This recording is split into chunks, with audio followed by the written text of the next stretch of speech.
entoure-toi des bonnes personnes. Peut-être qu'après cette vidéo, tu vas remettre en question certaines de tes relations. Peut-être même que tu réaliseras qu'une personne que tu aimes beaucoup n'a plus vraiment sa place dans ta vie. Et je sais que cette idée peut faire peur, mais parfois, s'éloigner d'une personne n'est pas une preuve qu'on ne l'aime plus, c'est simplement reconnaître que cette relation ne nous fait plus de bien. Maï te murmure. Aujourd'hui, si je décide de prendre mes distances avec quelqu'un, ce n'est pas parce que je ne l'aime plus, c'est parce que j'ai compris qu'une relation ne devrait pas seulement exister, elle devrait aussi me faire du bien. Cela passe par du respect, de l'amour, de la confiance, de la sincérité, de la réciprocité, mais aussi un sentiment de sécurité. Et au cours de notre vie, on rencontre des centaines de personnes. Certaines ne font que passer, d'autres nous accompagnent pendant des années. Et même si chaque histoire est différente, une question revient toujours. Est-ce que cette relation me fait grandir ou est-ce qu'elle m'épuise? Et pendant longtemps, j'ai gardé certaines personnes dans ma vie alors qu'au fond de moi, je sentais que quelque chose n'allait pas. J'étais constamment sur mes gardes, je réfléchissais 10 fois avant d'aborder certains sujets, j'étais stressée, irritable et parfois rien que l'idée d'avoir une discussion avec cette personne en fait me donnait la nausée. Et à l'époque, je pensais que c'était normal. Je me disais que si une relation me faisait autant souffrir, c'était simplement parce que cette personne comptait énormément pour moi. Mais avec le temps, j'ai réalisé quelque chose. C'est le fait qu'aimer quelqu'un ne devrait jamais nous faire vivre dans une souffrance permanente. Les désaccords sont normaux, les conflits aussi, mais une relation ne devrait pas nous faire perdre notre paix intérieure. Mais alors, qu'est-ce que j'attends d'une relation? Peu importe qu'il s'agisse d'une relation amoureuse, amicale ou même familiale, il y a 6 éléments pour moi qui sont indispensables. Et bien sûr, ils ne sont pas classés par ordre d'importance parce qu'ils se complètent tout simplement. Et si l'un d'eux manque durablement, c'est le signe que quelque chose ne va pas dans la relation et dans ce cas, eh bien je ne l'ignore plus. D'abord, j'attends du respect, que ce soit dans ma personne ou bien dans des limites que j'ai pu poser avec cette personne. Et si je dois constamment faire attention à ce que je dis par peur d'être rabaissée, si mes limites ne sont jamais prises au sérieux, alors je sais que cette relation manque de respect. Et le respect, ce n'est pas simplement être gentil avec quelqu'un, c'est aussi accepter qu'il ait ses propres limites, ses propres besoins et son propre fonctionnement. Ensuite, j'ai besoin d'aimer cette personne. Pas simplement de l'apprécier, j'ai besoin que cette personne compte vraiment pour moi, parce qu'une relation dans laquelle il n'y a plus aucun attachement peut parfois devenir une relation qu'on entretient seulement par habitude finalement. Ensuite, le troisième point que j'attends, c'est une certaine réciprocité.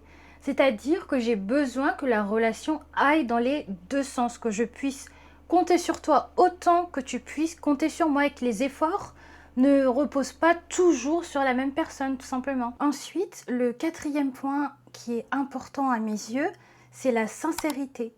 C'est-à-dire que j'ai besoin de sentir que je connais réellement la personne que j'ai en face de moi, qu'elle ne joue pas un personnage, mais surtout qu'elle ose me dire ce qu'elle pense, même quand c'est difficile. J'attends aussi de la confiance. Pour moi, une personne de confiance, c'est une personne avec qui je peux être vulnérable. Je sais qu'elle accepte ce que je vais lui confier, je sais qu'elle sera honnête avec moi et je sais que je peux compter sur elle quand j'en ai besoin. Mais au-delà de tous ces éléments, il y a une question qui résume peut-être toutes les autres. Est-ce que cette relation me fait du bien? Est-ce que je suis plus apaisée après avoir vu cette personne? Ou bien est-ce que je repars toujours plus fatiguée qu'en arrivant? Mais alors, que faire quand une relation ne correspond plus à ce dont j'ai besoin? La première chose que je vais faire, ce n'est pas forcément de prendre une décision radicale. Je vais d'abord essayer de comprendre ce qui ne va pas. Je vais me poser plusieurs questions. Qu'est-ce qui me dérange exactement dans cette relation? Est-ce que c'est quelque chose de ponctuel qui est lié à une période difficile ou est-ce que c'est un fonctionnement qui revient constamment? Est-ce que cette personne est capable d'entendre ce que je ressens et d'en discuter avec moi?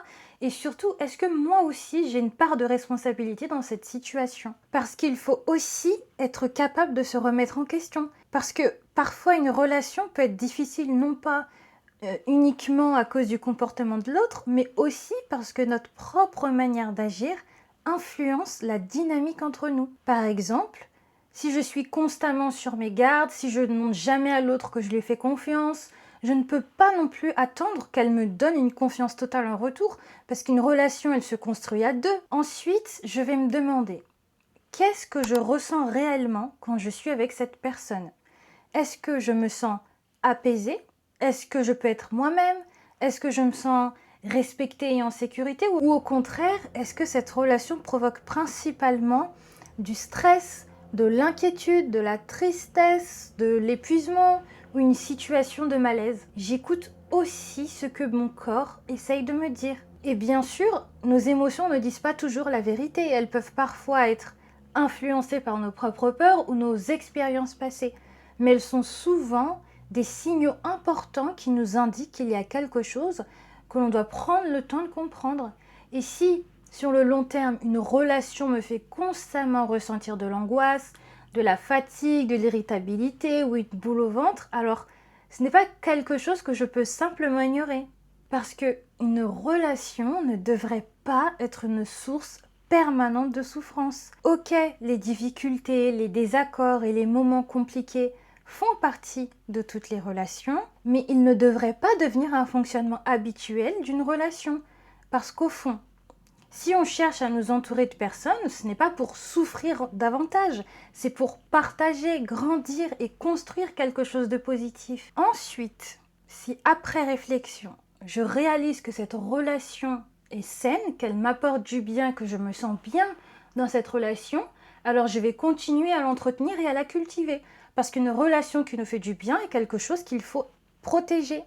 Mais si au contraire, je réalise que cette relation m'épuise, qu'elle ne répond plus à mes besoins ou qu'elle devient incompatible avec ce qui est important pour moi, alors il va falloir réfléchir à la manière dont je souhaite agir.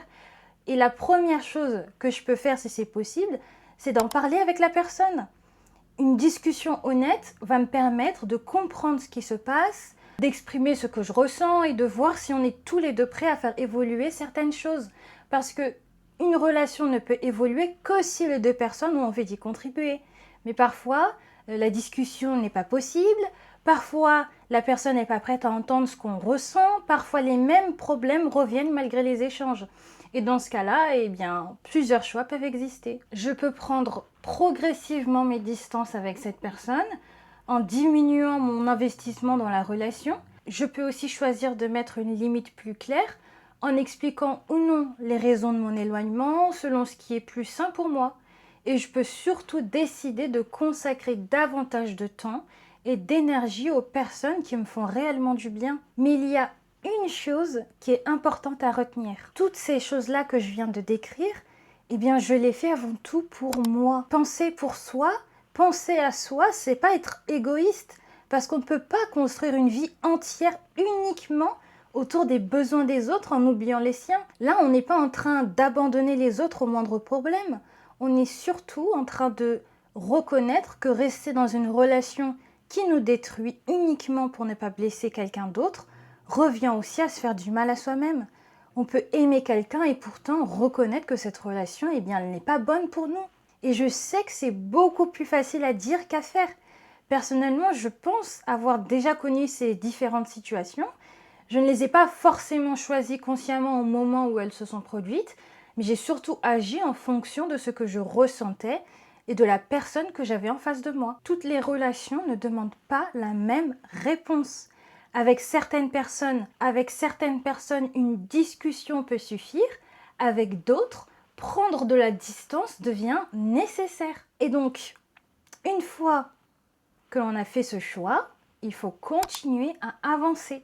Il faut continuer à prendre soin des relations qui nous font du bien. Et avec le temps, eh bien, on apprend à être plus attentif aux personnes que l'on laisse entrer dans notre vie. On apprend aussi à poser des limites, à écouter les signaux qui vont nous montrer qu'une relation ne nous convient pas. Et surtout, on apprend à arrêter de se convaincre qu'une personne est bonne pour nous alors qu'au fond, quelque chose nous indique le contraire. Avant de clôturer cette vidéo, j'aimerais vous dire que pendant longtemps, je pensais que l'objectif était de garder les gens dans ma vie le plus longtemps possible. Aujourd'hui, je pense que le plus important n'est pas le nombre de personnes qui nous entourent, c'est la qualité des relations que l'on choisit de préserver. Parce qu'au fond, les personnes qui nous entourent finissent toujours par influencer la personne qu'on devient. Alors autant choisir des personnes auprès desquelles, on peut devenir une meilleure version de soi-même.